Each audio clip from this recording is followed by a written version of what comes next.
porque era, me acordé de grabar. Y después jugamos a grabar. Ya no cantes supón ahora. Yo no tengo ningún problema en cantar ningún supón. Pero bueno, arrancamos con lo que sería el repaso de estabilidad 1, y la razón que ponemos estabilidad 1 y no álgebra y estabilidad 1, porque las cosas que son necesarias de álgebra son muy pocas, y dentro de un futuro muy lejano, que es simplemente saber multiplicar, sumar matrices, calcular autovectores y autovalores, y no lo hacemos exactamente igual a como lo hacen en la materia de álgebra, entonces no, le vemos mucho sentido que repasen eso. Si están al pedo y quieren repasar un poco de álgebra matricial, están más limitados, pero lo más importante es esto de estabilidad 1. La modalidad de dar clases va a ser algo similar a lo que están viendo ahora. Estamos a contrarreloj preparando PowerPoints, más que nada por los muchachos, los colaboradores, les muchaches, perdón, Flor. En este caso, más que nada lo hicieron Cata y Clary, y después yo me puse a editar en base a lo que habían hecho ellas. Me hicieron todos los dibujos y todas las cuentitas, y estamos a contrarreloj armando estos PowerPoints para dar la clase de esta manera, y si no les gusta, sufriremos mucho porque le estamos metiendo tiempo, pero hacemos lo que ustedes quieran. Lo cambiamos a lo que sea necesario. Arrancamos entonces con un ejercicio de diagramas de características. Y arrancamos con una estructura 3D, porque generalmente uno de los puntos más débiles que quedan en estabilidad 1 son las estructuras espaciales. Le damos una estructura espacial como esta, que para nosotros es sencilla, y ustedes tienen un montón de problemas. Así que vamos a arrancar con la estructura espacial, y les sugiero que repasen diagramas en el espacio, porque si creen que ya lo saben, no tienen por qué repasar nada, pero suele ser uno de los problemas, y suele ser algo común que vemos en historiadores. Entonces vamos a hacer el diagrama de características de esto, con la importante observación de que no es necesario calcular las reacciones de vínculo. O sea, en el caso general no es necesario calcular todas las reacciones de vínculo. En este caso no es necesario calcular ninguna reacción de vínculo. Y para poder hacer los ejercicios más rápidos y no perder tanto tiempo, este tipo de cuestiones son importantes. No es solo importante que sepan hacer bien los diagramas, sino que sepan hacerlos rápido. Esto era más que nada importante cuando teníamos parcialitos. Los parcialitos eran de 1 hora, y si estaban 40 minutos haciendo el diagrama, no tenían tiempo para hacer el resto del parcialito.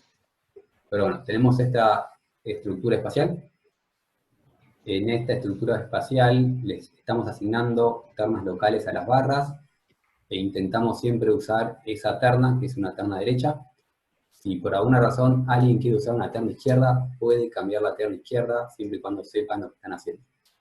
Nosotros generalmente les vamos a decir cómo solemos hacer las cosas. Si alguien quiere hacer otra cosa, siempre y cuando esté bien, hagan lo que quieran. Siempre y cuando esté bien, y no se equivoquen ustedes. Entonces tenemos esta estructura, y arrancamos, sin calcular reacciones de vínculo, a plantear diagramas de características. Vemos esta barra, y vemos que esta barra, si arrancamos de abajo, va a ser un problema, porque no sabemos qué pasa acá. No tenemos estas reacciones, entonces no conviene arrancar de este lado. Pero si vamos a la otra esquina, que es esta esquina, que es una esquina libre, entonces es una esquina sin reacciones, y esta esquina conocemos todo. Entonces vamos a empezar a plantear los ejercicios desde este punto, y movernos hacia acá, avanzando con el diagrama, y desde acá después vamos a bajar hasta acá. Y esa es la manera que vamos a construir el diagrama. Y vamos a construirlo en orden. Si algo no se entiende, siempre pueden escribir. Arrancamos con lo que es el esfuerzo axial. El esfuerzo axial de la barra es las fuerzas que tienen la dirección del eje de la barra. Por lo tanto, axial. Para el esfuerzo axial, nos paramos en este punto, vemos que no tenemos ninguna fuerza aplicada, por lo tanto, el esfuerzo axial va a ser 0. Vemos que nos corremos, no aparece ninguna fuerza en dirección axial, y esa barra tiene todo 0. Pasamos a la siguiente barra. Esta barra, en la nueva dirección axial, que la nueva dirección axial es esta, no hay ninguna fuerza aplicada. O sea, si vemos a derecha el recorrido que hicimos, y vemos que no hay ninguna fuerza en dirección X, entonces el esfuerzo axial de este punto es 0, y cuando vamos bajando no me aparece ninguna fuerza en dirección X, X local, esta X, y por lo tanto podemos asegurar que el esfuerzo axial de ambas barras es nulo. En lo que es diagramas espaciales le vamos a pedir que los dibujen de cierta forma, no es por capricho, sino porque es cómo funciona el resto del mundo, y es que los diagramas siempre se dibujan de forma espaciales. En el caso del esfuerzo axial, esto no nos afecta, y por eso acá hice cualquier plano. ¿Cómo dibujar los diagramas de esfuerzo axial? Los dibujan básicamente como quieran, en la perspectiva que ustedes estén eligiendo. Y lo mismo nos va a pasar con MX, que es el momento torsor. Si nadie pregunta, asumo que todo el mundo entiende. Arrancamos con el diagrama MX. Nos paramos en este punto. Y vemos que respecto al eje X, en este punto no hay ninguna fuerza que me esté generando en ningún momento. Al moverme hacia acá, la única fuerza que tengo es la fuerza P1. La fuerza P1 genera un momento alrededor de Z, pero no alrededor de X. Entonces, el momento en X sigue siendo nulo hasta llegar acá. Y la barra esta tiene momento torsor nulo. Pasamos a la barra vertical. Nos paramos en el mismo punto, pero vemos la barra vertical. Y ahora sí vemos que la fuerza P1... Hay una pregunta, Felipe. Sí. Déjame terminar esto y ahora le contesto. Por ahora la voy viendo. Pero bueno, el tema de, volviendo a lo que estaba haciendo el cálculo del momento torsor debido a P1, si me paro en este mismo punto, pero veo el eje local de la barra vertical, que es este, respecto a este punto, vemos que P1 ahora sí genera momento alrededor de ese eje X, y el valor del momento que genera es la fuerza P por la distancia L1. Ese momento gira de I a Z. Girar de I a Z es positivo para cualquier terna en todos los lugares del mundo. Entonces P1 hace un momento alrededor de X positivo. Cuando voy bajando, la fuerza P2 no genera momento alrededor de X, y la fuerza P1 genera el mismo momento, P1 por L1, que era positivo. Y entonces construimos el diagrama del momento torsor. Era 0 para esta barra, y era constante de valor P1 por L1 para esta, y de valor positivo. ¿Entienden? Sigue escribiendo, mientras le contesto a Gonzalo. Puede ser cualquier plano, pero tiene que ser el mismo, ¿no? Generalmente sí, eso ya no es arbitrario, no es lo mismo en todo el mundo, pero lo más cómodo es que el plano que utilices para este diagrama, utilices el mismo para este diagrama. No es obligatorio, es recomendable. Las otras cosas que vamos a decir sí son obligatorias. Y esto que estoy diciendo de esta manera rápida de calcular valores y signos positivos o negativos es la manera que esperamos que ustedes calculen diagramas de características. Entiendo que todavía no les debe salir tan rápido, y por eso a la pregunta que había hecho Mateo, de solo hacer el TP0, es hacer el TP0 y practicar este tipo de cuestiones. Que salgan rápido y que no tengan que hacer 800 cuentas para descubrir que es 0 y constante de valor P1 por L1. Igual quiero hacer la aclaración de que yo tengo como 10 años de calcular diagramas de característica, ustedes tienen 6 meses, no espero que les salga con la misma naturalidad que me está saliendo a mí. Algunas dificultades pueden tener, pero mientras más lo practiquen, mejor, así pueden aceitar el tema este para no equivocarse. Bien, pasamos a el corte y el momento. El corte en I, y el corte en I está asociado al momento en Z, y por eso dibujo corte en I con momento en Z. La derivada de este es este, más o menos, dependiendo de la terna que estén utilizando, pero la derivada de momento en Z es el corte en I. Y ahora sí, el corte en I se dibuja en el plano XY, y el momento en Z se dibuja en el plano XY. Y le vamos a pedir por favor que respeten estos planos y que los hagan en 3D, que intenten hacerlos en 3D y no en el plano. Nuevamente, no por capricho nuestro, sino porque cuando usen cualquier software de diagramas de características, porque cuando avancen un poco más, la mayoría de las estructuras las van a meter en algún software, y los softwares funcionan con estas modalidades. Así que es lo más conveniente que empiecen a acostumbrarse a cómo funciona un programa. Los distintos softwares usan ternas izquierdas, ternas derechas, distintas convenciones. Puede cambiar el signo, pero nunca cambia el plano respecto al cual se dibuja. Y la razón que eso no cambia es porque estos planos tienen un significado físico. El corte en Y se dibuja, como ya venía haciendo probablemente, en el sentido en Y. O sea, si la fuerza está en Y, el diagrama de momentos acá lo voy a dibujar con esa dirección, con la dirección en que está la fuerza. Y después, esta fuerza, y me estoy adelantando un poco a lo que van a ver dentro de como 3 semanas o 2, no me acuerdo, pero esta fuerza, si se imaginan cómo deforma esta barra ante esa fuerza, esta barra se deforma justamente en ese plano. No sé si alguien me sigue viendo la camarita, pero si yo a esta regla le aplico una fuerza para abajo, el punto se desplaza para abajo. Entonces, básicamente, estoy dibujando el diagrama del momento en el plano que está deformando mi estructura. Y es por eso que se usan estos planos iguales en todo el mundo. Es algo físico. El momento flexor genera una deformación y dibujamos el diagrama en el plano de la deformación. Eso no lo tienen que poder ver todavía. Entonces, simplemente de forma casi dictatorial, les digo que el MZ es en el plano XY. La razón física es la que expliqué recién. Bien, dicho esta aclaración de cómo dibujarlo, ahora sí, arrancamos a hacer los diagramas nuevamente en este punto. Arrancamos por el corte en Y, y vemos que el corte en Y, el corte en Y son la sumatoria de fuerzas en dirección Y, y acá vamos a hacer un dibujito, para hablar un poco de el tema de signos. Vamos abajo. Lo que tengo ahí arriba es lo mismo que tengo ahí abajo, pero lo corté un lugar por ahí, donde está esa línea violeta. En esa línea violeta partí mi barra en 2. Y las reacciones, las felicitaciones que estamos calculando no son otras cosas que las reacciones, que la reacción interna de la barra.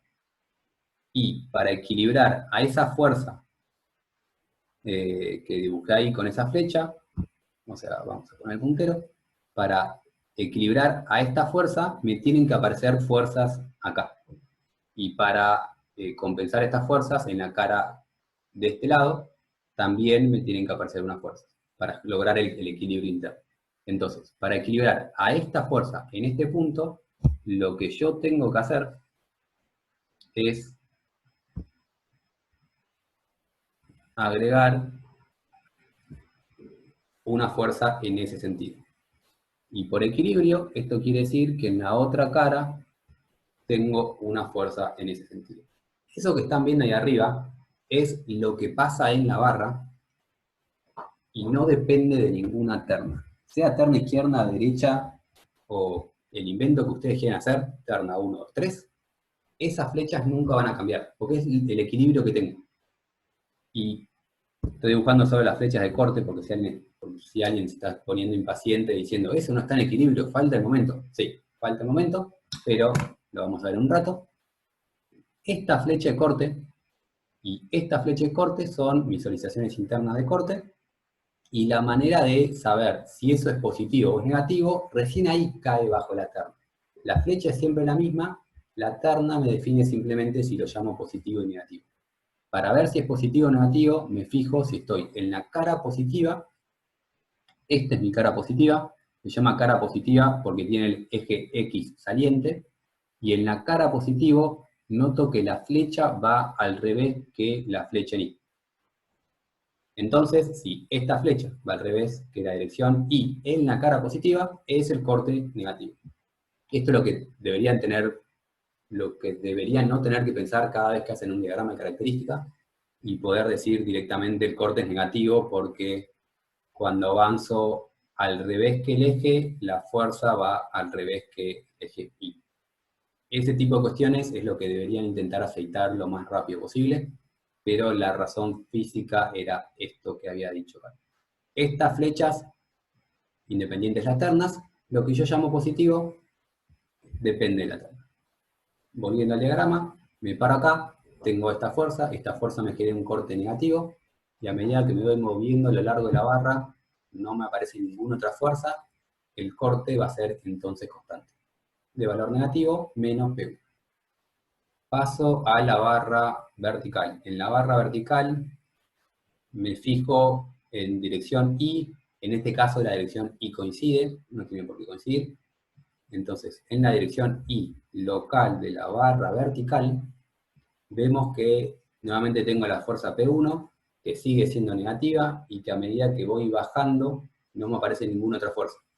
Por lo tanto, el diagrama de corte en Y es constante en ambas barras de valor menos P1. Pasamos sí ahora al momento en Z. Y entonces vamos a hacer estos dibujitos para el momento en Z. Corto en el mismo lugar, y cuando cortaba acá, para equilibrar esta fuerza, me aparecía esta fuerza en cuanto al corte, pero esto que ven acá no está en equilibrio, porque justamente gira como estoy girando el puntero. Para equilibrar este momento que me genera esas dos fuerzas, requiero una cupla, y mi cupla tiene que tener ese signo. Para equilibrar lo que me hacían las otras dos fuerzas, mi momento tiene que tener ese signo. Y voy a borrar.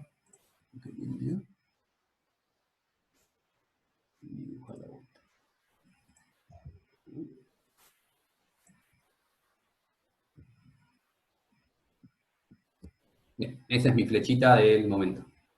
En la cara de la derecha, en la cara de la izquierda, yo tengo esa flechita horrible que vamos a dibujar de vuelta.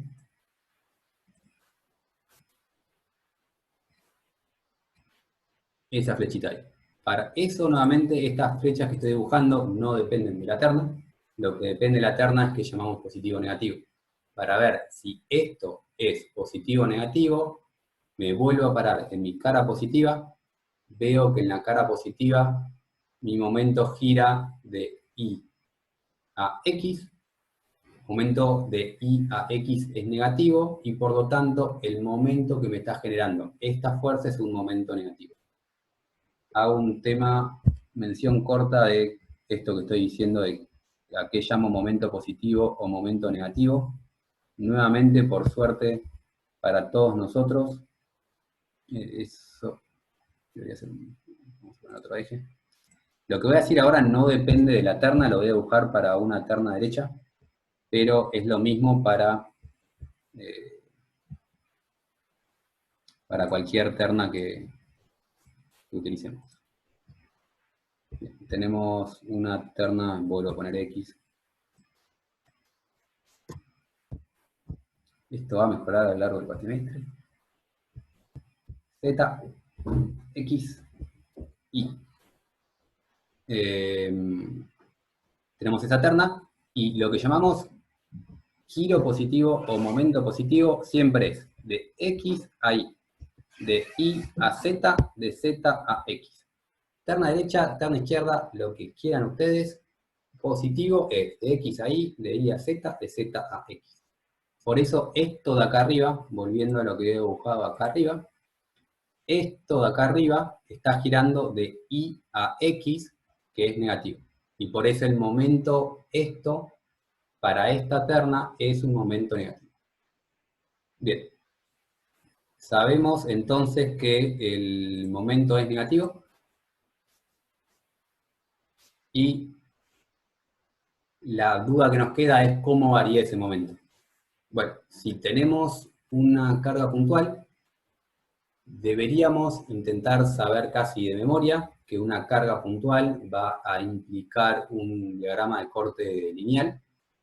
Entonces, si vemos una carga puntual, esto va a ser lineal, y la otra es, si esto es constante, esto es lineal, porque justamente esto, el corte, es la derivada del momento. Arranca con un valor 0, porque si me paro acá, el momento que genera la fuerza P1 es P1 por una distancia nula, y cuando llego hasta acá, el valor del momento es P1 por L1. Entonces va a ser un diagrama de ese estilo, lineal, que arranca en 0, que llega a un valor P1 por L1 y de valor negativo. Lo dibujo en ese plano porque el momento en Z lo dibujo en el plano justamente XY. Lo dibujo en el mismo plano que dibujé esto. Y lo dibujé para atrás porque es negativo. No sé si borrar todas mis flechitas. Me las pongo así. Pasamos entonces a la barra vertical. Me paro en este punto y veo, estoy analizando el momento en Z. Ahora alrededor de Z la fuerza P1 no genera momento, la fuerza P2 no genera momento en el punto de arriba. ¿Estamos bien? Sí. Y a medida que vamos bajando, si me paro, o sea, en este punto el momento es nulo, y si bajo y me paro acá, respecto a este punto, la fuerza P2 sigue sin generar momento, pero ahora la fuerza P1 empieza a generar un momento alrededor de Z, igual a P1 por la distancia vertical. Cuando llegue abajo de todo, el momento en Z va a ser P1 por L2, y el signo de ese momento es que vemos que la fuerza P1, esto con la mano es más fácil y con el mouse es más difícil, la fuerza P1 está girando como que de esta manera. No sé si lo ve todo el mundo, pero la fuerza P1 como que está girando de esa manera respecto a este punto de abajo. Y si gira de esa manera, está girando de Y a X, que es negativo. Y entonces ahora sí borramos todo y hacemos el diagrama del momento en Z. Estas son las cuestiones que tienen que practicar para que les salgan rápido, porque a la velocidad que estoy yendo yo, es una velocidad muy lenta, y deberían poder hacer estos diagramas triangulares con signo y de forma correcta relativamente rápido. Si alguien tiene una duda, por favor escríbanme. Si no se entiendan, escríbanme. Hace mucho que nadie interactúa. Sino que un ayudante diga hola. Hola. Gracias, Mati. Estaba hace como 10 minutos en silencio absoluto. Gracias, Agus, por darme una respuesta. Pasamos al momento en... Felipe, ahí ahí hay una una respuesta de Mateo, mirá. ¿El tema de la fibra? Bien, la pregunta de Mateo, algo que vamos a ver más adelante, todavía no deberían por qué saber qué es tracción y qué es compresión. Entonces, en lo que es estabilidad 2, no exigimos esto que dice Mateo, que sí se pide, por ejemplo, en estabilidad 3, que dibujen los diagramas no solo en el plano correcto, sino que les piden que los dibujen del lado de lo que llamamos fibra traccionada, que es la fibra que se alarga. El tema es que todavía no saben, no les explicamos nosotros a ustedes qué quiere decir alargamiento y qué quiere decir tracción, entonces no le podemos demandar que los dibujen de esa manera. Nos contentamos que los dibujen en el plano correcto, y hice una buena aclaración porque ahí sí tenemos libertades. Si alguien, por alguna razón, quería dibujar el momento de ese lado diciendo que era negativo, que era P1 por L2 negativo, está perfecto. No tienen por qué dibujarlo del lado de atrás. Si alguien lo quiere dibujar de este lado, está perfecto, porque es algo que hace la gente que lo dibuja del lado de la fibra que tracciona. no nos importa el lado que dibujan el diagrama, sí nos es vital el signo y el plano correcto. Feli, Dale. está bueno por ahí si podés leer las consultas que te hacen en el chat, porque tengo entendido que no salen en la grabación, entonces por ahí quedan respuestas en la grabación a cosas que no tienen sentido, ¿sí? Sí, tenés razón, eso, de hecho, yo les cuento, ya que estamos, daba clases, he dado clases online y siempre tenemos que hacer eso. Si me olvido, por favor recuérdenme que hay que arrancar diciendo la pregunta. Pero bueno, espero que haya respondido tu respuesta, Mateo. Si lo sabes hacer, por alguna razón, estás invitado a hacerlo. Si no, con el plano correcto ya estamos más que satisfechos. Anímense a decir las consultas por micrófono también. Sí, por ahora si alguien quiere habilitar el micrófono, podemos. Si vemos que por una razón todo el mundo se copa, que no creo que esté pasando, y empieza a hablar uno encima del otro, lo suspendemos, pero en principio... ¿Se me escucha? Sí, perfecto. Hola, Tati, ¿qué tal? Tengo una duda. Las ternas, o sea, yo ahora tomo ternas locales para graficar en momento en Z. Siempre... Perdón. O no estoy entendiendo cómo se graficó, digamos, en momento en Z en la parte tipo la barra vertical. No estoy entendiendo. Para mí, no sé por qué tomo como si estuviese haciendo momento P2. O hay algo que no estoy entendiendo. ¿Puede ser que P2 esté haciendo momento? No. No. A ver, déjame, o sea, siempre los diagramas de características se hacen siempre respecto a ternas locales. Las ternas globales solo sirven para calcular reacciones. Y como no calculé reacción, no tuve necesidad de tener una terna global. Lo que tal vez te confunde por tema de dibujo es que la terna local esa la dibujamos al costado, pero la realidad de la terna local es que es local. Listo. La terna local está arriba de mi barra. Entonces, el eje X es el eje de la barra, y ahora, en estás calculando momentos alrededor de este eje. Fíjate que la fuerza P2 tiene la dirección de este eje. Listo, perfecto. No lo estaba viendo. Gracias. Es que para eso estamos haciendo este repaso, porque sabemos que en estabilidad 1 no termina de cerrar y después nos termina pasando que se equivocan por estas cuestiones y tenemos que desaprobar ciertas cosas por temas de diagramas. Porque lleva a errores muy grandes ese tipo de cosas. Bien, si no hay más dudas, sigo, y si no, volvemos atrás. Hacemos lo mismo con QZ y MI. QZ se dibuja en el plano XZ, MI se dibuja en el plano XZ. La manera de acordarse es que con el momento es el momento en Y, X, Z. Siempre aparecen las tres letras. Momento en Z, X, Y. Momento en X, donde quieran ustedes. Porque no existe el XX. Bien. El QZ se dibuja como ya lo venían dibujando, entonces generalmente con esto no hay problema. Siempre los problemas o las cosas raras venían con los momentos. Pasando sí al tema de cómo calcular corte ahora alrededor de... Perdón, el corte en Z en este punto. Me paro en este punto, no hay ninguna fuerza en dirección Z. Este punto tiene corte 0. Me voy moviendo, no aparece ninguna fuerza en dirección Z. Y toda esta barra tiene corte nulo en el eje Z. Y de una ponen 0. Pasamos a la barra vertical. Para la barra vertical vemos que la fuerza P2 coincide con el eje local de la barra vertical. Coincide con el eje y está en la dirección del eje, por lo tanto el corte de P2 es positivo. Y a medida que vamos bajando no me aparece otra fuerza, entonces QZ en esta barra es constante de valor P2. Y hacemos el diagrama. Era nulo para la barra horizontal y constante para la barra vertical. Constante y positivo. Lo tradicional para ustedes es dibujarlo, si es positivo, del lado del Z positivo. Pasamos al momento en Y. Arrancamos por este lado. Vemos que la única fuerza es P1, es un borde libre. Este punto arranca con momento nulo. Nos movemos para acá y vemos que la fuerza P1 coincide con el eje Y y por lo tanto no genera momento alrededor del eje Y.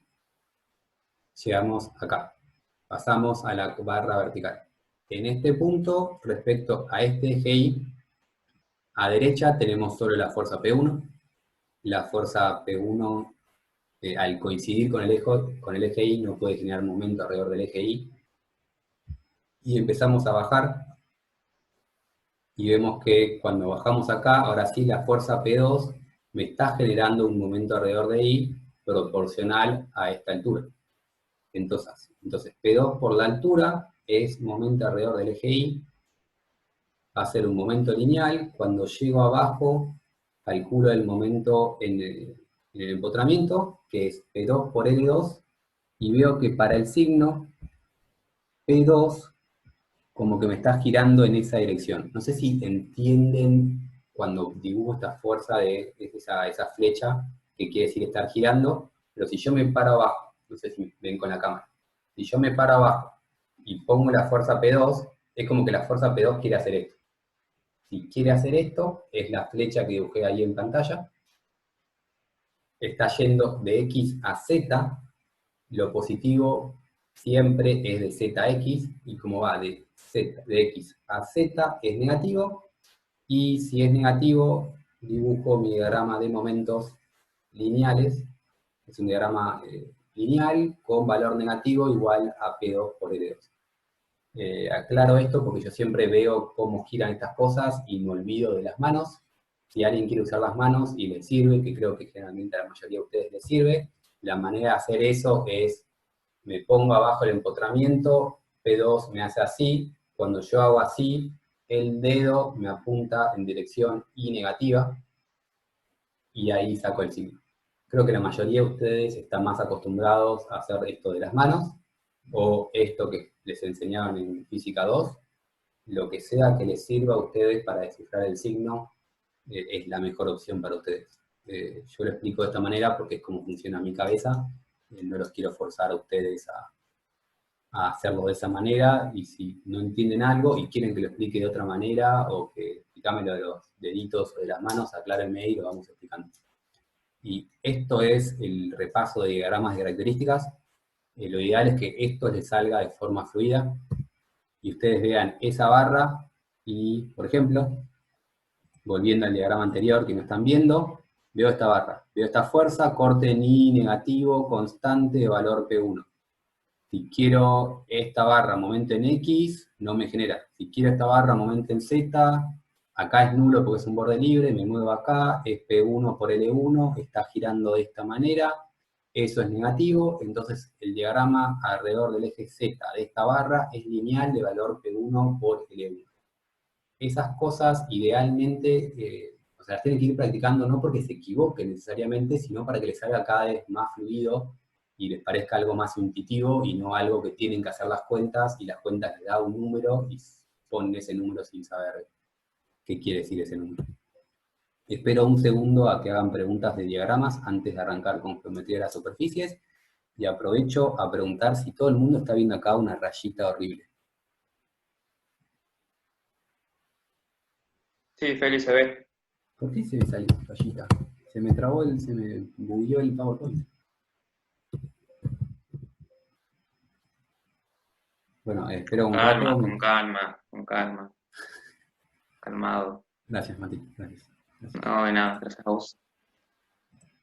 Bueno, nos quedamos con una rayita por el resto de la presentación. Puedo cortar y arrancar de vuelta. Incómodo igual, incómodo.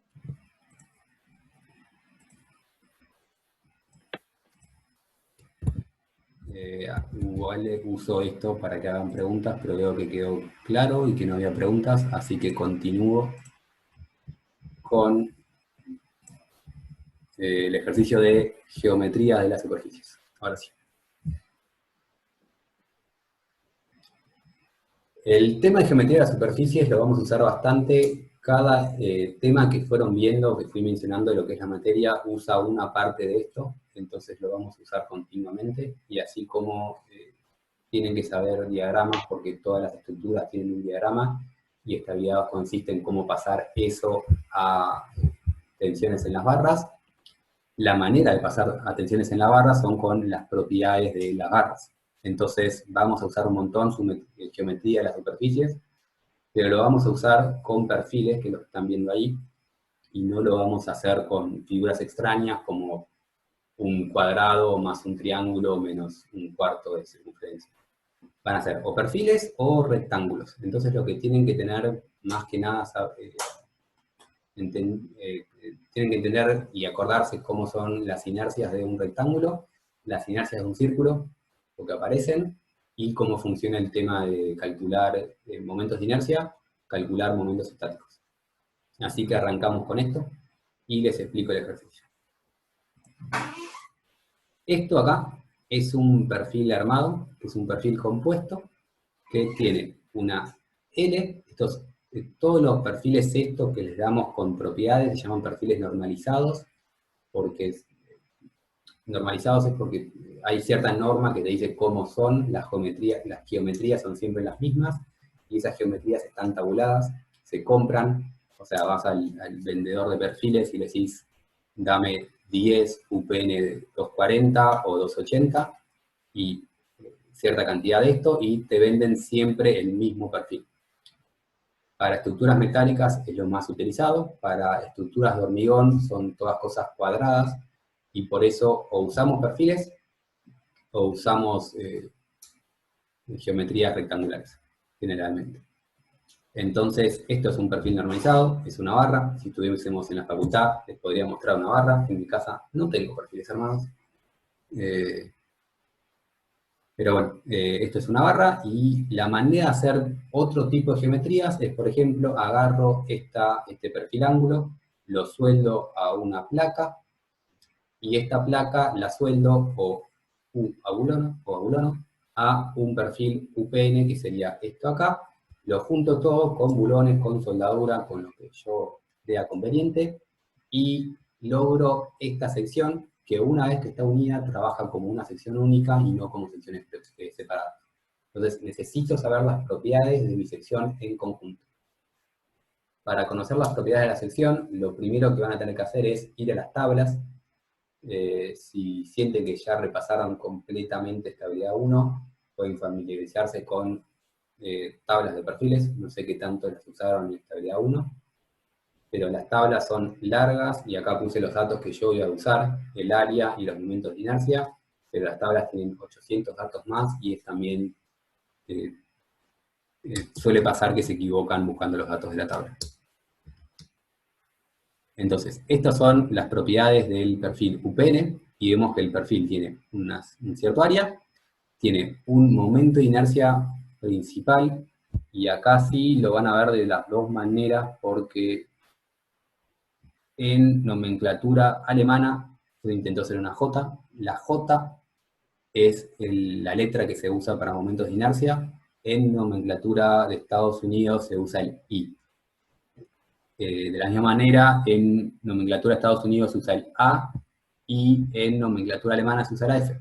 Entonces, a veces la F va a ser área, y a veces el A, y a veces la J va a ser momento de inercia, a veces I. Eso es una confusión que realmente me parece que deberíamos intentar evitar, pero bueno, les pido perdón de forma adelantada.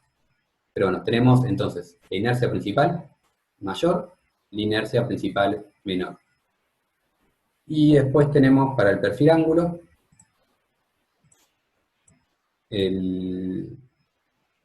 esto simplemente es cómo se llaman los perfiles. 3 pulgadas es el largo por 3 octavos, que es el espesor de esta cosa. Los perfiles ángulos se miden en pulgadas, son los únicos que en Argentina se comercializan en pulgadas. El resto de los perfiles, UPN 240, es milímetros, y estipula el alto del perfil. Bien, el perfil ángulo tiene este área, tiene este momento de inercia respecto a este eje, y el mismo momento de inercia respecto a este eje. Y ahora quiero ver qué tanto saben ustedes, y a ver si funciona esto de tener respuestas de los alumnos. ¿Quién se acuerda que es un momento de inercia principal? Pregunta número 1. Y lo que dibujé abajo, ¿son momentos de inercia principales? Si alguien quiere prender el micrófono, prenda el micrófono. Si alguien quiere escribir en chat, escribe en chat, y esto es una prueba para ver si podemos lograr esto o me va a quedar en silencio tomando agua.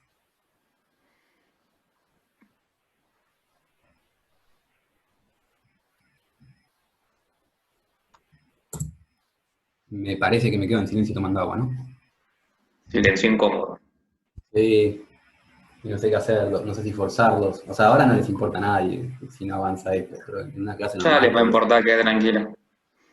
Creo que no son principales de inercia, Gracias, no sé quién era, pero gracias. ¿Por qué? porque los principales son el par de ejes conjugados que tienen el momento máximo y mínimo, y este no es. ¿Cuáles son? ¿Y por Son qué? los que, no me acuerdo por qué, son los que, es el que pasa por la esquina del perfil, ese es el principal de inercia. Sí, perfecto. Y Eso. conjugados creo que son cuando son ortogonales, dos par de ejes ortogonales, ¿no? Bien, más o menos, eso lo aclaro en un segundo, pero es correcto que esos dos azules sí son los principales, los rojos son dos ejes X, no principales, no conjugados, dos ¿Puede ejes ser que tenga X. que ver ¿Puede ser que tenga que ver con la simetría? Excelente, creo que era Mateo, porque ahí sí me apareció el nombre, no sé por qué no me apareció con el anterior. Siempre que tengamos un eje de simetría, el eje de simetría es principal. Entonces, para el perfil UPN, ese es un eje principal. Y los ejes principales son ejes que son conjugados y que son perpendiculares. Entonces, si la línea esta que hice acá arriba, esta que estoy haciendo acá, es principal, entonces esta tiene que ser la otra principal, que es el perpendicular a mi eje de simetría. Lo mismo vale acá abajo. Este era un eje de simetría, entonces era principal, y si esto era principal, el perpendicular va a ser el otro principal. A veces te queda la duda de cuál es el mayor. Pero de entrada tienen que saber que esos son los principales. ¿Qué quiere decir eje de inercia principal? Recordar qué quiere decir eje conjugado. Eje conjugado es cuando el centrífugo vale 0, y eso no me voy a poner a repasar ahora, pero tienen casi 2 semanas para poner a repasar qué quiere decir estas cosas, porque van a tener que calcular momentos de inercia principales y reconocerlos fácilmente. Ahora sí, borro todo esto para aclarar temas importantes.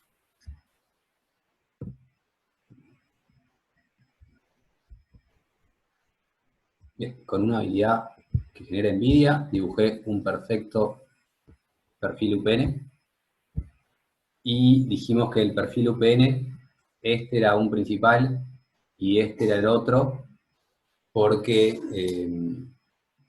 el horizontal era el eje de simetría y el otro era el perpendicular. Con el cuadrado que tenemos en la derecha va a ser lo mismo. Esto es un eje de simetría y esto es un eje de simetría, entonces de una sabíamos que los dos eran principales. Ahora, lo que deberían poder reconocer es cuál de esos es el eje principal mayor y cuál es el menor. Y para eso voy a borrar primero la línea y voy a preguntar. Para el cuadrado, ¿alguien sabe cuál es el eje principal mayor y cuál es el menor? ¿El rojo o el violeta? ¿Cuál es el mayor? Tiene más separada la masa del eje, es el mayor, ¿no? Exacto, normalmente no sé por qué no me apareció tu nombre, persona desconocida, te agradezco. Franco acá también respondió lo mismo, el horizontal es el mayor, porque justamente tiene la masa más separada. Es decir, la masa de esto es el área, y cuando tomamos este eje rojo, tenemos todo esto que está bien lejos del eje rojo, pero si vamos con el eje violeta, está todo relativamente cerca. Y la inercia era la integral del cuadrado de la distancia. Entonces, mientras más distancia, más inercia. Y eso lo tienen que poder reconocer rápidamente y ver que si yo te doy este perfil UPN, esta masa está bastante separada de todo esto, pero esta masa no está separada de este eje. Entonces, nuevamente, para el perfil UPN, este eje es el principal mayor, y este eje es el eje principal menor. Y esto es importante porque depende de la tabla, los llaman distintos los ejes, los llaman Y, X, Z, y a veces se equivocan y agarran el momento según Y, cuando querían agarrar otro, y la manera más fácil es, no se fijen si es el momento según Y o X, fíjense, uno es 1400, otro es 200, 1400 corresponde a este eje, que es el momento principal mayor, y 200 corresponde a este eje, que es el eje principal menor. Eso lo deberían poder reconocer idealmente bastante rápido, y si no, repásenlo. Y lo otro es que vamos a, en 2 minutos, calcular inercias, y como les dije, los perfiles normalizados están tabulados, salen de tablas, los cuadrados no. Los cuadrados salen de las tablas de estabilidad 1, pero no queremos ir a la tabla de estabilidad 1 cada vez que calculemos una inercia, entonces tenemos que acordarnos cómo calcular inercias de un rectángulo. ¿Alguien se acuerda?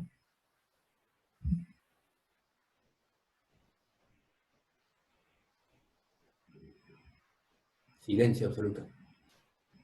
Es un lado por el otro al cubo sobre 12, ¿no? Exacto. Vamos a poner un lado por el otro al cubo sobre 2. Y lo dejo así genérico, porque ahora me dicen, el color no tiene nada que ver, es un lado por el otro al cubo sobre 12. Si quiero calcular la inercia respecto al eje rojo, el valor al cubo va a ser el valor más grande, porque justamente la inercia respecto al eje rojo es el principal mayor. Entonces, cuando quiero calcular la inercia respecto a este eje, este número es el número grande, la altura, y cuando quiero calcular inercias respecto a este eje, este número es el número chico, y automáticamente se me da una inercia grande y una inercia chica. No vale la pena que se pongan a ver cuál es el eje X, cuál es el eje Y. Fíjense cuál es el eje mayor y pónganle al cubo la distancia mayor. Y no se equivoquen con eso. Dicho todo esto, volvemos al ejercicio. Y arrancamos calculando, o sea, lo que queremos es momentos de inercia principales. Los momentos de inercia principales eran los que eran conjugados y perpendiculares, y que estaban ubicados. Y no queremos cualquier momento de inercia principal, queremos los baricéntricos. Entonces arrancamos calculando el baricentro de la sección. Buscamos en tablas y vemos que el baricentro del perfil L está ubicado acá, y está ubicado a 2,22 centímetros de su borde, lo mismo horizontal que verticalmente. El baricentro del rectángulo está en el centro del rectángulo. El baricentro del UPN está en su eje de simetría, entonces está a 12 centímetros. Recuerden que 240 eran 240 milímetros de altura, entonces está en el baricentro, en el centro del horizontal, el eje de simetría, y a 2,23 centímetros desde este borde. Todos esos datos están en tablas. Buscan las tablas, buscan esto, y ahora sí empezamos a hacer el cálculo del baricentro. Asumo que todo el mundo sabe cómo calcular el baricentro, lo suelen hacer como cuentita automática. Si pueden repasar el por qué sería ideal, pero la razón que usan esta cuentita para hacer el cálculo del baricentro es porque el momento estático total de un perfil respecto a su propio baricéntrico es nulo, y apoyándose en ese conocimiento podían llegar a esta ecuación, que lo que consiste es que el área total del perfil por la distancia al baricentro del perfil, o sea, el perfil del conjunto, del perfil compuesto, es igual a la sumatoria de cada área por cada distancia al baricentro. Entonces, para hacer esto, primero tenemos que elegir un eje, y acá estaría bueno si lo agregué, si hubiese agregado primero, y el eje que había utilizado era justamente ese eje de ahí. O sea, yo arrancaba sabiendo que ese perfil de arriba era totalmente simétrico. Como ese perfil es totalmente simétrico, este eje horizontal es en un eje de simetría, y por lo tanto el baricentro tiene que caer sobre ese eje de simetría, y lo único que me falta es conocer la distancia en vertical. Entonces, propongo un eje donde yo quiera. Yo lo quise hacer por acá, y lo que voy a calcular ahora es la distancia del baricentro de todo mi conjunto, de mi perfil, a ese eje vertical. Lo que hago entonces es justamente esta cuentita, y empiezo a hacer sumatoria de áreas por distancias. Arranco con el ángulo.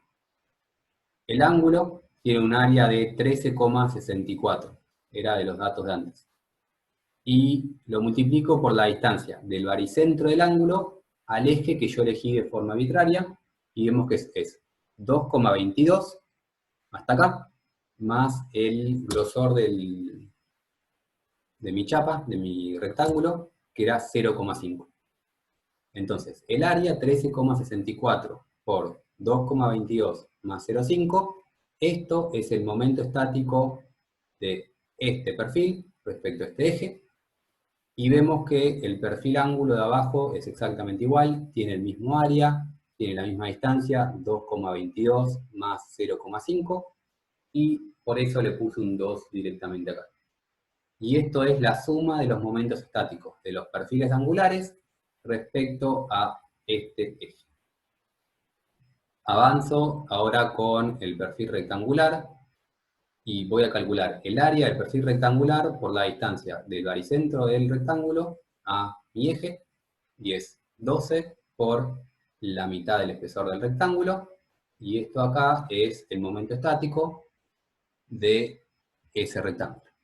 Finalmente, realizo lo mismo con el perfil UPN. Hay que recordar que los momentos estáticos tienen signos, y acá claramente decidí yo, porque sí, que el signo positivo iba para la izquierda, y calculamos el momento estático de mi perfil UPN, y hacemos el área del perfil UPN, que era 42,3, y lo multiplicamos por la distancia esta, que es 2,23 centímetros, negativo, porque va para el lado contrario. Y esto entonces es el momento estático del perfil UPN respecto a ese eje horizontal. Divido todo esto por el área total de mis perfiles, que es la suma de las 4 áreas correspondientes. Hacemos las cuentas y llegamos a que IG es menos 0,2066, redondeamos. Si esto lo hubiese hecho yo y no Clara y Cata, que les quiero agradecer infinitamente por hacerme este PowerPoint, pero intentan redondear con un poco más de cifras significativas, 0,207, no sé si es tan necesario, pero yo intento redondear a cantidad de cifras significativas y no a cantidad de decimales. Y eso sí hacemos una aclaración en un segundo. Pero bueno, calculamos el baricentro, hacemos las cuentas, y entonces el baricentro total de mi perfil va a estar a 12 centímetros en vertical y 0,21 negativo en horizontal, es decir, que el baricentro va a estar en un lugar por ahí, eso va a ser el G del perfil, y la distancia esta, esa distancia va a ser 0,21. Felipe, Dale. ahí el sistema, el eje de referencia no sería el de abajo del todo, el que tomaron. O sea, el No eje entendí. horizontal sería en la base. Porque, Tenés razón. Porque estás poniendo unas cosas. claro, Sí. Si respetamos esto, están tomando ese eje. Perdón, esa flecha estaba de más. Vamos a hacerlo de vuelta. El eje horizontal estoy haciendo lío porque yo ya sé que ese es un eje de simetría. Pero sí, formalmente, si queremos respetar todo esto, estamos tomando esos ejes. Todo lo que expliqué antes estaba bien porque nos importaba este eje, pero como estoy poniendo que las coordenadas del punto son 12 centímetros positivos, son 12 desde acá. En horizontal me muevo 0,21 y en vertical subo 12 centímetros. Felipe, una pregunta. Dale. ¿No te dio negativo en la coordenada de X? O sea, ¿no sería para la izquierda? Me dio negativo y lo pongo justamente negativo. Positivo es para... Pusiste positivo para la izquierda. Listo. Bárbaro. Fíjate que Gracias. justamente esto es positivo, porque está de este lado. Sí, Esto sí. es positivo, porque está de este lado. Y esto es negativo, porque está de este lado. Entonces, el total de todo está acá, negativo. Listo, excelente. Muchas gracias. De nada. Yo quería hacer una aclaración de algo. Bien. Aclaración nada que ver, pero aprovechamos a hacer comentarios que son de la vida. Por alguna razón están acostumbrados a redondear a cifras significativas. Es decir, pluma, ustedes tienen un número 3, 4, 3, 9, 2, 8, 7, y ustedes cuando redondean esto, agarran y dicen dos cifras significativas, esto es un 9, y lo redondean a 3.439,29. Pero después tienen un número que es 0,023456, redondean esto y lo redondean a 0,02. Acá están haciendo algo muy poco feliz porque este número acá están usando 6 cifras significativas, están usando mucha exactitud para este número, y para este número de acá están usando una única cifra significativa que es muy poca exactitud. Esto en general lleva a problemas cuando hacen cuentas con los ángulos. Ponen un ángulo, ponen el coseno de un ángulo, son cosas muy chiquititas, las redondean de esta manera, y dense cuenta que están cometiendo un error mayor al 10% comiéndose todo esto. Entonces, lo que les sugiero yo es que redondeen a cifras significativas. Por ejemplo, el número de arriba podían comerse todos los decimales, prácticamente, y el número de abajo corten a partir de ahí, 2, 3, 4. Si quieren cortar, si alguna persona quiere usar los 8 números o los 16 números que les tire la calculadora, está invitada. Lo único que sí, no corten de esta manera, porque si no me recortan muchas cifras y van a cometer muchos errores, y un número que les tiene que dar 2,5 les termina dando 3, y a veces cuesta saber si es un error en algún lugar del ejercicio o simplemente lo que pusieron en la calculadora. Dicho ese comentario, volvemos a todo esto. Y lo que hicimos entonces hasta ahora es simplemente calcular el baricentro. El baricentro está ubicado en esa posición, y una vez que conocemos la posición del baricentro, recién ahora podemos calcular los momentos de inercia respecto a esos ejes. Entonces, nos ubicamos en ese punto, ponemos nuestros nuevos ejes baricéntricos en el baricentro de la figura, y arrancamos a calcular momentos de inercia. Para calcular momento de inercia, lo que tienen que hacer es la suma de las inercias más el término de lo que llamaban en estabilidad 1 como Steiner, que en mi clase lo voy a simplemente llamar Steiner.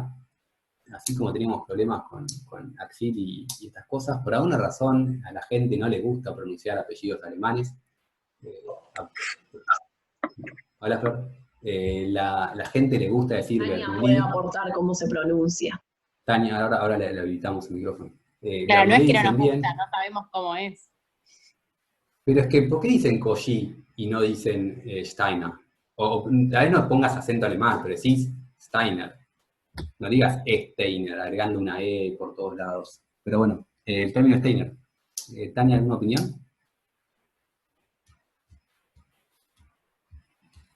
Creo que demasiada. Tania tiene familia alemana. No, ay Dios.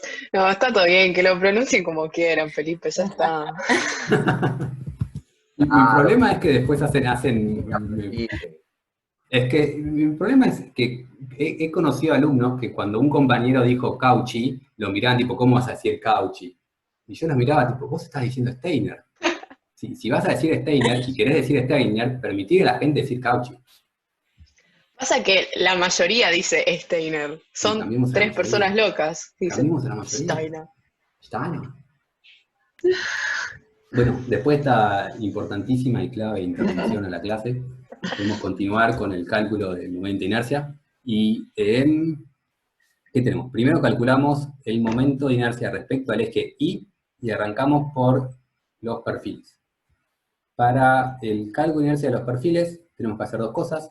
Sumar la inercia del mismo perfil, que la inercia del perfil respecto a este eje está tabulada, y era uno de los datos que deberíamos tener al principio, y sumarle el término de Steiner, que es, el término de Steiner es área por distancia al cuadrado. Como la distancia está al cuadrado, no tenemos que tener cuidado con el signo de esa distancia. Siempre la movemos positiva porque estamos yendo del baricentro del perfil, del perfil individual al baricentro del total de la figura. Al hacer esta transición de ejes, siempre eso suma, siempre el término de Steiner suma, y tenemos la inercia del perfil, que era esto, y le sumamos el término de Steiner, que es el área por la distancia entre baricentros al cuadrado. La distancia entre baricentros es la distancia que hay de acá a acá. Y la manera más fácil de calcular eso para mí, y esto lo vamos a usar un montón, es, nos vamos desde nuestro eje hasta el borde, 12 centímetros, y le restamos 2,22. Acá Clario, Cata, no sé quién lo hizo, lo puse al revés, pero es exactamente lo mismo porque va al cuadrado, el signo de esto no nos importa. 12 centímetros menos 2,22, calculamos esta distancia, esa distancia va al cuadrado, se multiplica por el área, y este número acá no es un número para nada despreciable, y es muy común que en algún momento se olviden el término de Steiner calculando inercias, les cambia totalmente la inercia del perfil, les cambia el ejercicio. Repito, inercia propia del perfil respecto a su baricéntrico, área por distancia al cuadrado, esto es el término de Steiner. Eso, lo que está acá es para un perfil ángulo, es este, tengo dos perfiles ángulos. Acá tendría que hacer lo mismo, inercia de este más áreas por distancias al cuadrado. Es exactamente la misma cuenta y directamente pongo un por 2. He hecho el cálculo de la inercia, de la parte de la inercia que aportan los ángulos, paso a la inercia del rectángulo y hago la misma cuenta que hice arriba. Hago la inercia de este rectángulo respecto a su eje baricéntrico. Y ahí es cuando usábamos la cuentita antes. La inercia de un rectángulo es un lado por el otro lado al cubo dividido 12. Como estoy calculando el rectángulo respecto a este eje, es el más grande. Entonces pongo el ancho por la altura al cubo dividido 12, y esto es la inercia del mismo rectángulo respecto a su baricentro.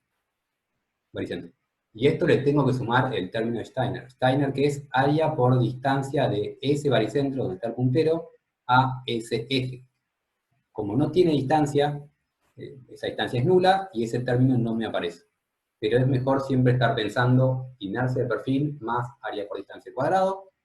Se da que el área la distancia es nula, entonces me aparece solo la inercia del perfil.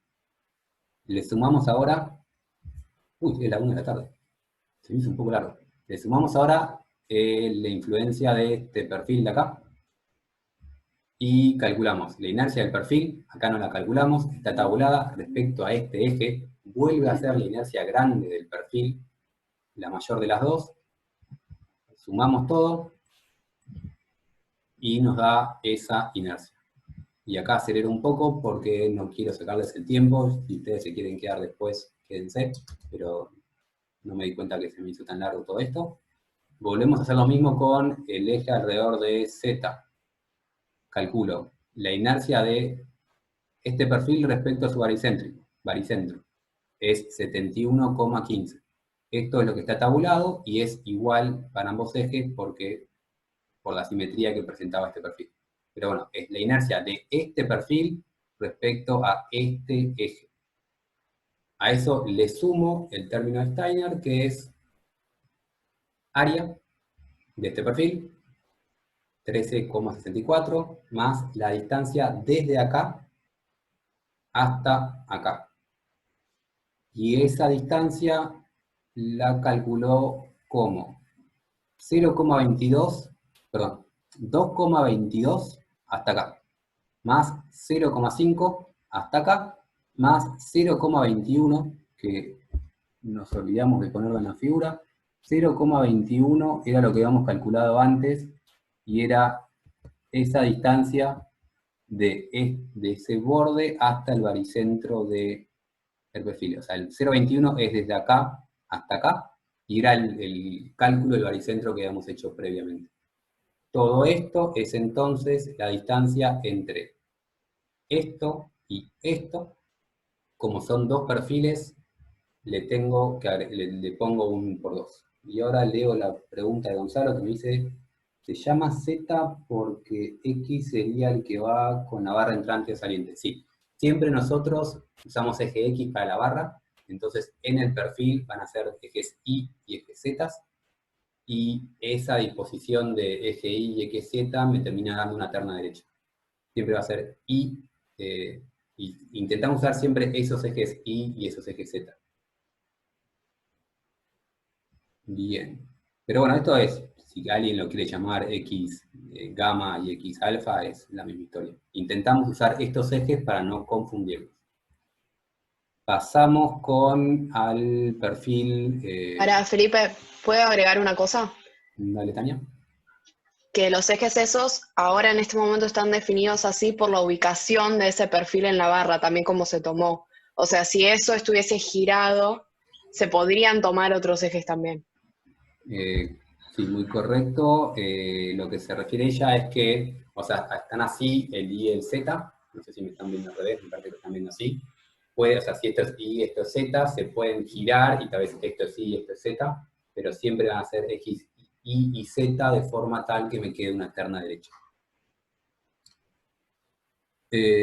Pasando el tema este número acá es el término de la inercia propia del perfil, que recién noto también que estaría bueno que esto sea el cálculo o sea, tienen que calcular la inercia del perfil respecto a su eje débil, que es esto al revés, 24 centímetros por 0,5 al cubo dividido 12, y me da la inercia respecto a su eje débil, y le sumo el término Steiner, que es el área del cuadrado azul, base por altura, más la distancia del baricentro azul al baricentro total de la figura, que era la mitad de su espesor, más este 0,21. Por último, la inercia del UPN, es la inercia del UPN respecto a su eje débil, que está tabulada, más el área del UPN, más la distancia entre este punto, y la manera que la calculamos es desde acá, nos movemos hasta acá, 2,23, y le restamos 0,21, y ese número está siempre al cubo, al cuadrado. Hay siempre gente que se olvida por 2 de acá, a la 2. Una cosa, una aclaración que por ahí les sirve para la materia, siempre si hay alguna fórmula que no se acuerdan, siempre sirve verificar por unidades, porque es eso, si no le pones el cuadrado te queda en centímetros al cubo y no lo vas a poder sumar. Nada, eso es una buena... Y eso es muy buena aclaración. La gente cuando hace esta cuenta pone 42,3 por esto y se olvida de las unidades. Si en las cuentas que anotan ustedes ponen las unidades, les van a servir ustedes para encontrar errores. Pero bueno, de esta manera se calculan inercias principales, lo van a hacer un montón. Y lo otro que voy a pasar a velocidades astronómicas es el tema del momento estático. El momento estático lo van a usar para cuando lleguemos a corte, y es lo que ya vimos antes, cuando calculan un baricentro están calculando momentos estáticos. Esta presentación la vamos a subir, pero básicamente si calculan el momento estático de este perfil, es su área por distancia de su baricentro a el eje donde esté calculando momentos estáticos. Entonces es área por distancia, y esto es el momento estático de este perfil, perdón. Empecé por el de abajo, porque es positivo. El momento estático del otro perfil es exactamente lo mismo, pero ahora sí llevan signo estas cosas. Cuando calculo momentos estáticos, el signo es muy importante. Entonces, ahora sí, esto es negativo. El momento estático del rectángulo es 0, porque la distancia respecto al eje es 0. El momento estático del UPN respecto a este eje es 0, nuevamente, porque la distancia es 0. Y si hago la sumatoria de los momentos estáticos es nula, porque el momento estático de todo mi perfil respecto a mi baricentro, o mis ejes baricéntricos, debe ser igual a 0. Última aclaración, para poder terminar con esto, y después si alguien quiere quedarse a preguntar, nos quedamos. Lo último que deberían repasar un poco es qué es hipoelasticidad, qué es isoestaticidad y qué es hiperestaticidad. Y para hacer un repaso corto de esto es, yo tengo esa barra con esos apoyos perfectos, y le aplico esa fuerza, el sistema logra un equilibrio y está en equilibrio.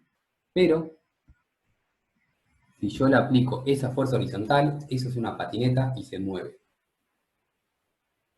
Cuando mi sistema no puede equilibrar cualquier sistema de fuerzas que yo le ponga, eso es hipoestático. Es menos que estático, porque hay cierta combinación de fuerzas que hace que el sistema se mueva. Esto es lo que también alguna gente llama mecanismos, no vamos a entrar en ese detalle y las diferencias, pero bueno, hipoestático es que se mueve. Como somos ingenieros civiles, los ingenieros civiles queremos que los edificios no se muevan, intentamos que nunca las cosas no sean hipostáticas. Hay gente extraña que le gusta que la gente se mueva, por ejemplo los mecánicos quieren que los autos avancen, entonces existen estructuras hipostáticas, tienen utilidad, pero nosotros generalmente nos restringimos por lo menos a cosas isostáticas, que son cosas que si le pongo cualquier combinación de fuerza, eso se va a poder deformar, pero no va a poder trasladarse como un cuerpo rígido. Ante esas fuerzas, eso está en equilibrio, y eso es lo que ustedes hacían en estabilidad 1, calcular reacciones y diagramas de cosas isoestáticas.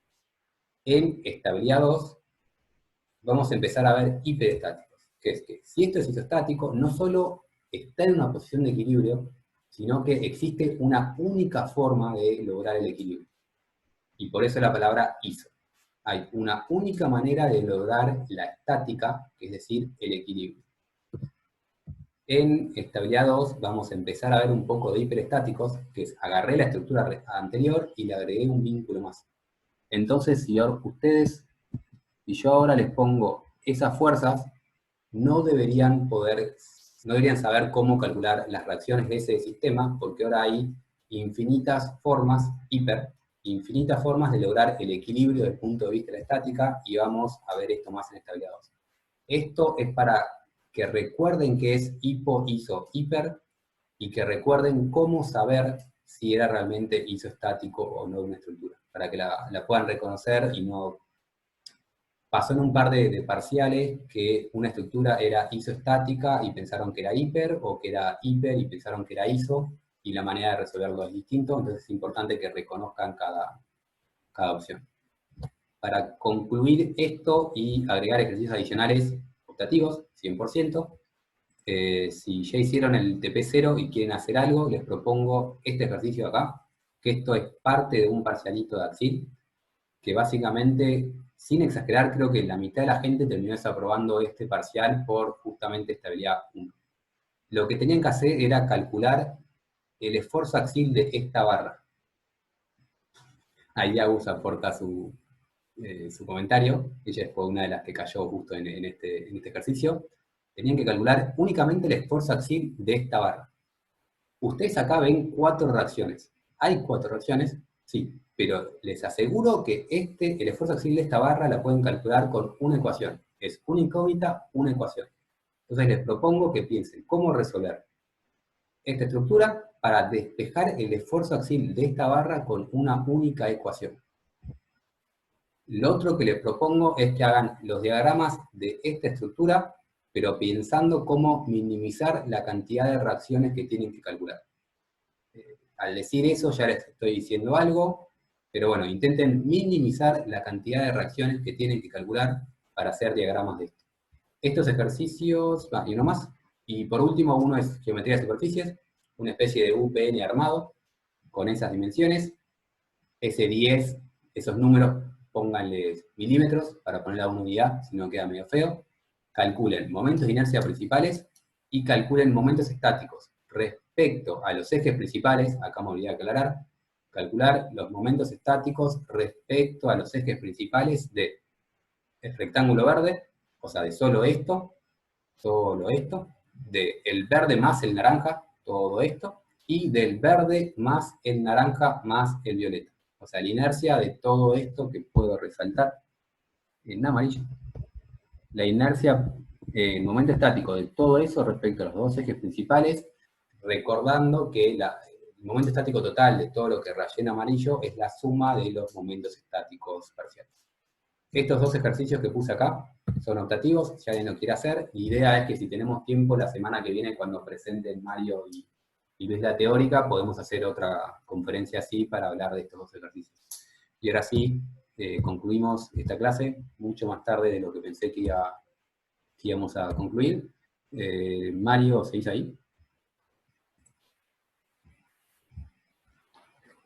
Mario no sigue ahí. Tenemos 53 participantes, un montón, un montón. Sigo con mi fondo de la facultad, altamente serio en este contexto en el que vivimos. Si alguien quiere preguntar cualquier cosa, estamos disponibles. Si esto les pareció inservible, díganme, che, Felipe, la verdad que es malísimo, no tengo ningún problema. Ahí llegó Mario Felipe. Mario, ¿querés decir unas palabras? Hola, ¿cómo les va? Ahí está, ya dije las palabras iniciales del curso. Nos vamos a encontrar el día martes. Buenas tardes a todos, nos vamos a encontrar el día, buenos días o buenas tardes, depende si hayan comido o no. Nos vamos a encontrar el día martes, en donde vamos a hacer una segunda conexión para presentar la materia, dónde está ubicada la materia dentro del contexto de la carrera de Ingeniería Civil, de forma tal de dejar todo listo para el martes, a partir del 13 de abril, empezar el dictado con los conceptos de tensión, de conceptos de deformación y la relación entre las tensiones y deformaciones, que va a ser una nueva forma de trabajar en lo que hasta ahora en estabilidad han visto como solicitaciones características. Va a haber un cambio de base y lo vamos a hacer a través de tensiones y de deformaciones. En eso vamos a trabajar la clase que viene, no la que viene, la que sigue. O sea, el martes que viene vamos a hacer un contacto, los profesores con ustedes, y recién después del 13 de abril vamos a dar la primera clase el día martes. Yo mucho más para contarles no tengo, solo saludarlos. Estuve presente en la clase, escuché parte de la clase, parte me fui a cocinar, parte volví a preparar el mate, del mate volví a salir, hablé con los otros profesores, así que estuve haciendo varias cosas. Así que bueno, nos vemos el martes de mi parte. Te entrego la clase, Felipe. No, igual acá terminé, yo voy a quedarme acá hasta que la gente se desconecte, no sé qué más aportar, si alguien tiene una pregunta o lo que fuese, lo podemos ir viendo.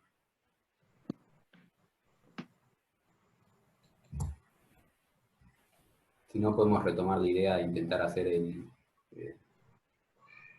¿cómo era? Me sale Imagine, pero no es Imagine. Manu, ¿me ayudas? Supongo. Hay un comentario de Agus que no sé para qué va. Ya sí lo había leído, el tema del Axil. Acá Santiago pregunta, ¿los ejercicios están en el campus? Los TP sí, esto que mostré recién todavía no.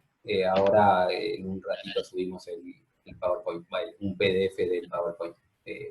Déjame almorzar, por favor, Santiago, y después te lo subo. ¿Va a haber intervalos en las clases? Va a haber intervalos, dependiendo si conseguimos la licencia gratuita, van a ser intervalos pensados o intervalos forzados, pero sí, va a haber intervalos. La idea, como dije antes, es que se da un repaso de la teórica, un ejercicio, y ahí metemos un intervalo, o sea, más o menos es 1 hora y media de clase, y metemos intervalo.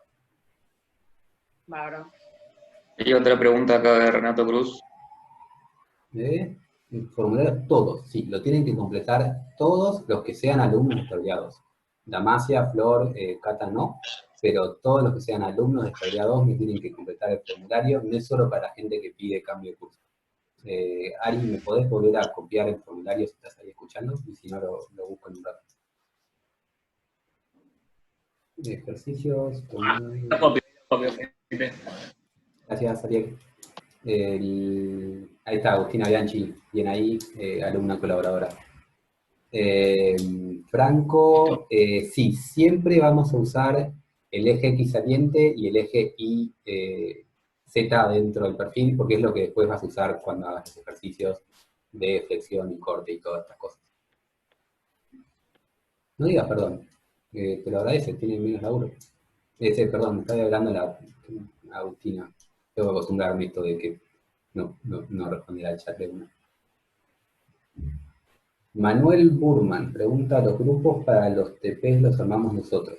Sí, pero también ahí espérame, tenemos que todavía distribuir la gente en donde queden cada curso, así que les pido que esperen para decirnos los grupos a que terminamos de distribuir la gente. Tenemos 30 condicionales y queremos saber bien quién queda en cada lugar. Si vos estás por casualidad en un grupo de 5 personas que ya estaban anotados en el turno y estaban confirmados, ese grupo lo podés armar, pero en el caso general esperemos a ver cómo se distribuye la gente.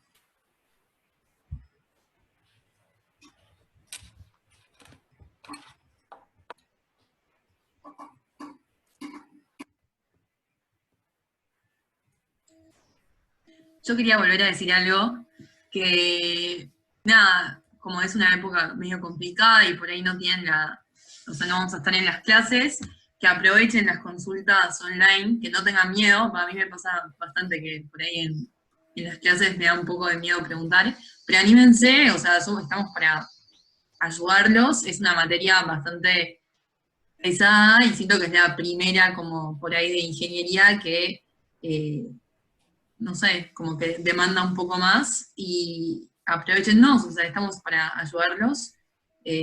Por ahí no 24/7, pero tengan paciencia y vamos a hacer lo mejor para ayudarlos. No sé. Somos buena onda. En general son buena onda, ellos, sí. Sí, Felipe también.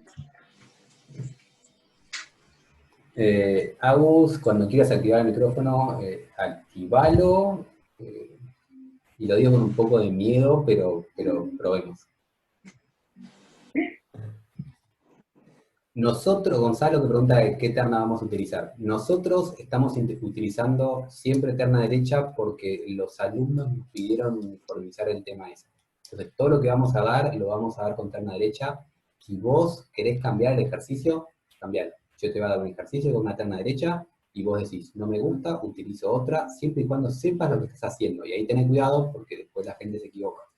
Si vos estás seguro de lo que estás haciendo y cómo hacer las cosas, podés cambiar ese tipo de cuestiones. En general no lo recomiendo porque empiezan a haber errores, pero hay libertad más o menos con cómo hacer las cosas.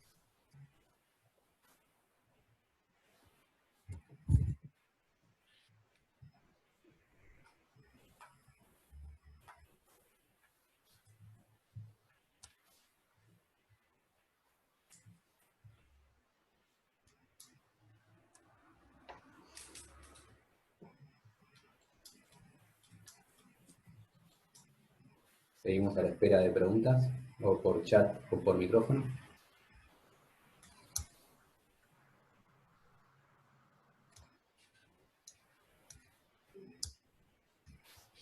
Los momentos principales de inercia baricéntricos son con respecto a los ejes principales de inercia, ¿no?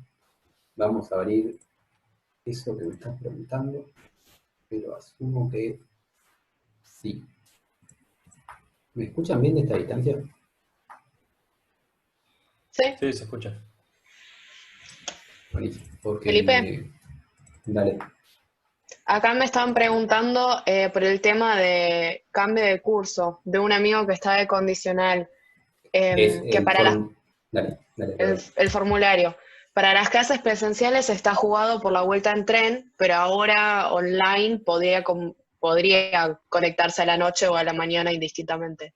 Igual que lo aclare y lo intentamos asignar a la mañana. O sea, con todo el tema del cambio de cursos, piensen el curso como si fuese de forma presencial, con todas las dificultades que eso tiene. porque no Ok. sabemos si dentro de un mes arrancan las clases y no quiero dentro de un mes tener que volver a ordenar gente. Entonces, Dale. que piense todo el mundo cuándo va a cursar como si fuese presencial. Después, si el chico este no le gusta como de clase yo y le gusta el horario de Ariel, por más que esté en el curso de la mañana, que se conecte con Ariel. Ok, dale. Ejercicio 2. Estoy viendo la pregunta de Lucas, que recién abrí el enunciado.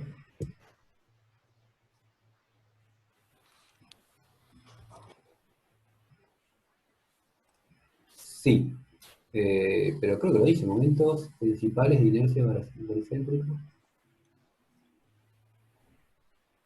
No entiendo la pregunta. En la pregunta de Lucas Hernández no estoy seguro de entenderla. Porque, o sea, determinar y calcular los momentos, o sea, calcular cuánto vale el momento principal de inercia baricéntrico y dibujarlo en la figura. Es eso.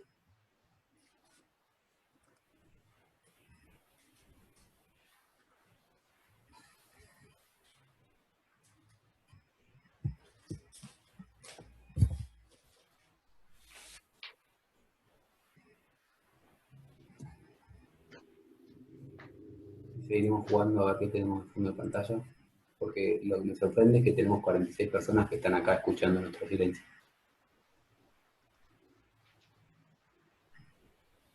Excepto que Manu quiera ponerse a cantar, ¿no? No estaría bueno, no creo que nadie quiera que yo cante.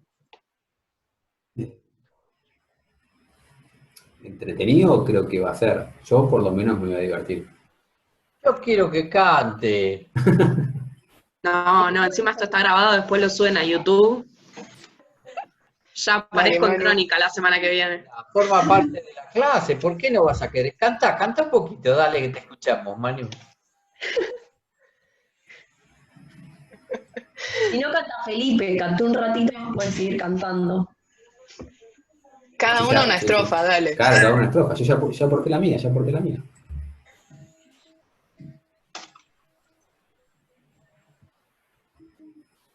Bueno, aviso por las dudas, si la gente quiere conectarse, está más que invitada. Si quiere seguir escuchando esta charla de café entre un par de amigos, se puede quedar, pero me parece que no tiene sentido.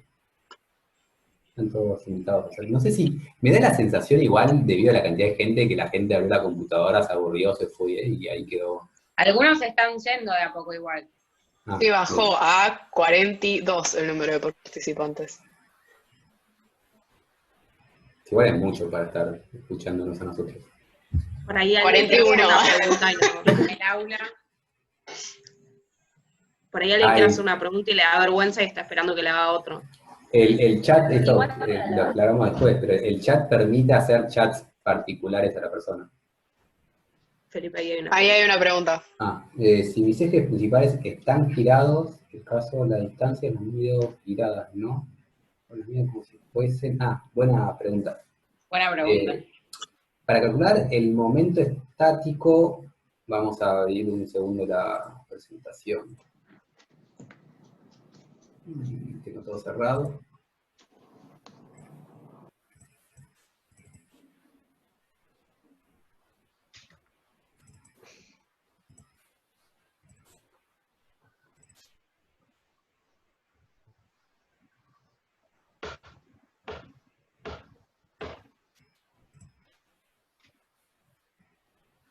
Y vamos con esto.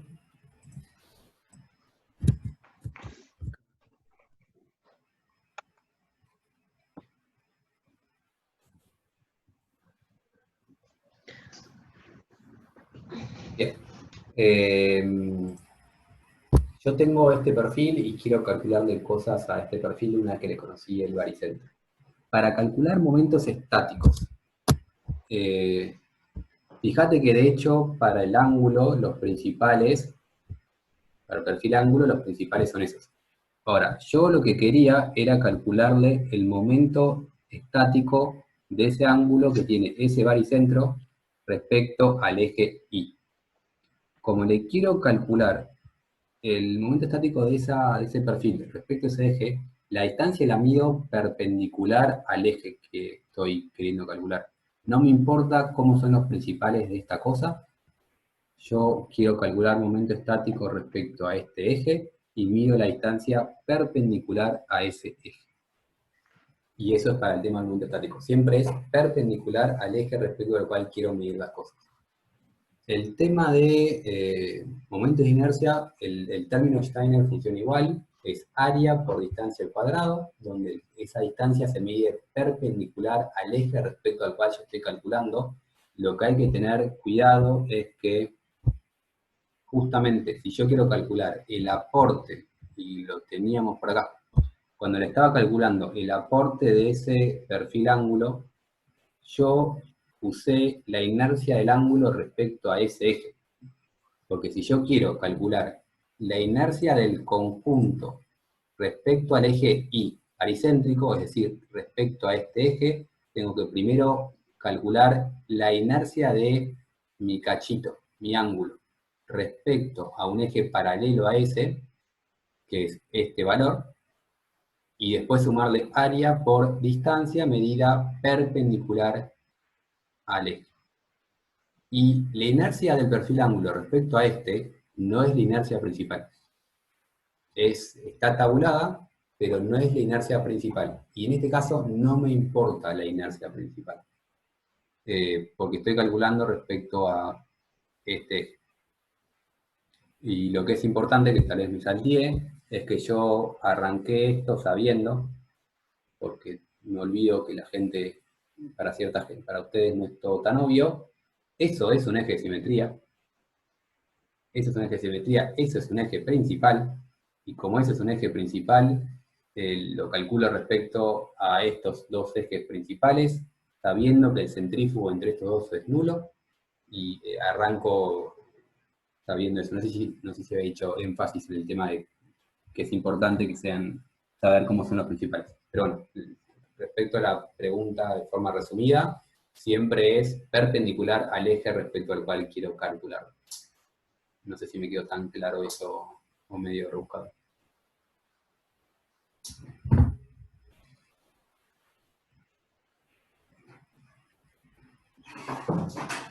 Perfecto, Gastón.